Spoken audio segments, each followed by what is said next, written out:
তাই এদেশে কেউ কারো কাছে চাঁদা চাওয়ার সাহসী চাঁদা চাওয়ার সাহসী পাবেন ইনশাআল্লাহ। এটা আমরা সুযোগ দেব না ইনশাআল্লাহ। আরেকটা বিষয় হলো, কেউ কারো প্রতি মিথ্যা মামলা বাজি যেটাকে বলি, মামলা বাণিজ্যে রূপান্তরিত হয়ে গেছে এখন, ঠিক না বলেন? এখন মামলা বাজিতে নাই, এখন মামলা বাণিজ্যে রূপান্তরিত হয়েছে, মামলা একটা বাণিজ্য তৈরি হয়েছে এখন, ঠিক না? ভুল বললাম? আপনারা দেখেন না, এরপর কাগজে নাম লেখিয়া কবলা এরপর ঘুরে তোমার নাম আছে এই নে, এই তালিকায় তুমি 10,000 টাকা দাও, নাহলে নাম কাটা যাবে না। বলে কি বলে না? এটা কি জামাত ইসলামের কেউ বলে? এটা কি চরমনাই বিশ্বের দলের শাসনতন্ত্র আন্দোলনের কেউ বলে? এটা কি খেলাফত মজলিসের কেউ বলে? ইসলামের ঐক্যজোটের কেউ বলে?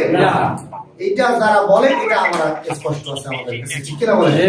শুধু আমাদের কাছে না, এদেশের জনগণের কাছে স্পষ্ট হয়েছে। এই গত এক বছর আগেও জামাত ইসলামীকে এদেশের বলা হতো সন্ত্রাসী এবং এমন একটা গালিতে রূপান্তরিত করে ফেলাইছিল নামটা, ঠিক কিনা বলে? এর আগে পরীক্ষা দেওয়ার সুযোগ ছিল না। আচ্ছা বলেন, আপনার একটা কোম্পানি আছে, আপনার কোম্পানির শার্ট অথবা পাঞ্জাবি অথবা টুপি উৎপাদন করেন অথবা চাদর গামছা উৎপাদন করেন, ধরেন আপনার কোম্পানির গামছাটা খুব ভালো মানের, এইটা মানেও ভালো, দামিও কম। এখন আমার কোম্পানি আছে, করিম বিশ্বাসের একটা কোম্পানি আছে, ফজলুরও কোম্পানি আছে।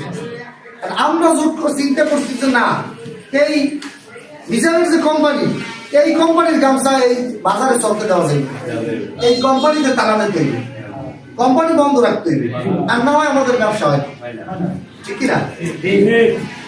এখন এই কোম্পানির গামছা যে ভালো সেটা জনগণ কেমনে জানবে বলেন? যদি সে বাজারজাত না করতে পারে, যদি সে দোকানে না উঠাইতে পারে, যদি মানুষের কাছে বিক্রি না করতে পারে, হ্যাঁ, যদি শোরুম খুললে তার গামছাটা প্রদর্শন না করতে পারে, তাহলে কিভাবে মানুষ বুঝবে যে এই গামছা ভালো? বলেন, বুঝবে? এই 53 বছরে বাংলাদেশ জামাত ইসলামী যে প্রোডাক্ট বাংলাদেশে উৎপাদন করে, সেই প্রোডাক্ট বাংলাদেশে চলতে দেওয়া হয় না, জনগণকে দেখতে দেওয়া হয় নাই যে এই প্রোডাক্ট এই জামাত ইসলামী এবং ইসলামের ছাত্র শিবির কেমন মানুষ তৈরি করে, সেই মানুষটা কেমন, সেই মানুষটা কতটুকু সৎ, সেই মানুষটা কতটুকু যোগ্য, সেই মানুষটা কেমন, এটা দেখতে দেওয়া কিন্তু গত এক বছর পর্যন্ত, এর আগেও কিছু প্রমাণ জামাত ইসলামী দেশে কি দেয় নাই। 62 জন এমপি জামাত ইসলামী ছিল বিভিন্ন সময়, বিভিন্ন আমলে 62 জন এমপি জামাত ইসলামী ছিল, 2 জন মন্ত্রী 3টা মন্ত্রণালয় 5 বছর পরিচালনা করছে না? 5 বছর